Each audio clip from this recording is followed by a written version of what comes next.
Hey guys, what's going on? Blaine back for another Netflix review, and today I'm going to be talking about America, the Motion Picture.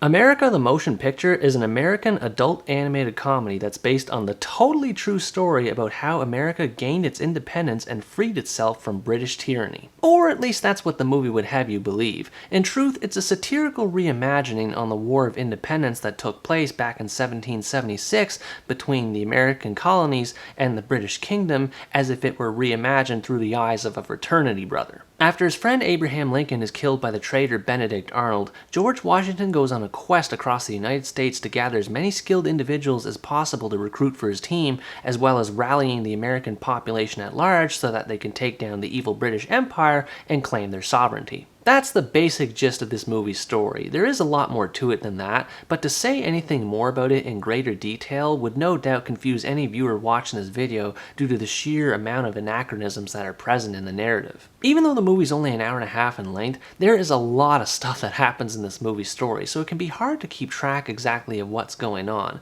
But fortunately, there's a variety of characters throughout that help to keep things interesting. George Washington is probably the one that stands out the most in the group, simply by virtue of being the main character, and out of all the characters in the group, he's the one that I think could be considered the most normal, if there is such a thing as normal in this movie. Samuel Adams is portrayed as a frat bro that wants nothing more than to rock and roll all night and party every day. Because of this, he comes off as extremely ignorant and obnoxious whenever he's speaking to other characters in the movie, which I realize is intentional, but for this reason, that's what made him my least favorite member of the group. Paul Revere, the third member of the group, is portrayed as an intellectually challenged warrior who may or may not have been born from an interspecies relationship, and due to this, he has a close relationship with his horse Clyde. There's not really much else to say about him other than he seems to be the most kind-hearted and well-meaning person in the group until he undergoes a massive transformation towards the end of the movie that totally redeemed his character for me. Thomas Edison is probably the strangest character in the bunch. Unlike the real Edison, who was a famous male American inventor,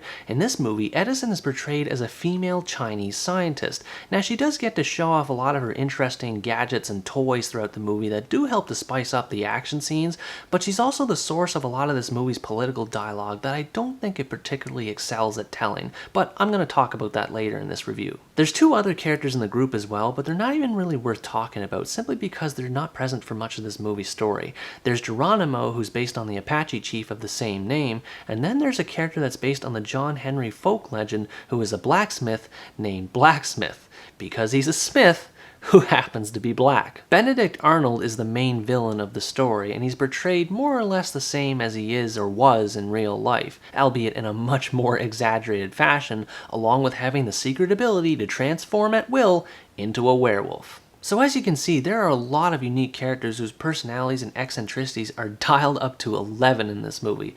While that does make for some great entertainment in the first 20 minutes or so, once you realize the movie has zero chill whatsoever, it can be pretty tiring and often downright annoying to sit through this movie in one go. This leads me to talk about the comedy of this movie, because after all, this movie is supposed to be a comedy, specifically a satirical take on American history, and personally, I found this movie's humor to be pretty hit or miss. I think some of the funniest moments in this movie involve the random bits of dialogue that characters will blurt off the top of their heads, and no one else in the movie seems to pay attention to them all that much, but I thought that they were genuinely hilarious. There's a great running gag that starts early in the movie with Abraham Lincoln and how he responds to someone's complaint about society at large by saying something about taxation, and then George Washington ends up picking up that same habit, so whenever he hears someone else complaining about something involving society at large, he responds to them too by saying something about taxation? The John 3:16 gag was probably the funniest one in the whole movie. It usually happened when Washington was having a monologue to himself or having a deep conversation with his wife Martha. They'll be talking about something, and then Washington all of a sudden will list off some random metaphor and then immediately follow it up with John 3:16, even though it may have nothing to do with what they're talking about in that moment. So he'll probably say something like this: when we take one step forward, we always take two steps back.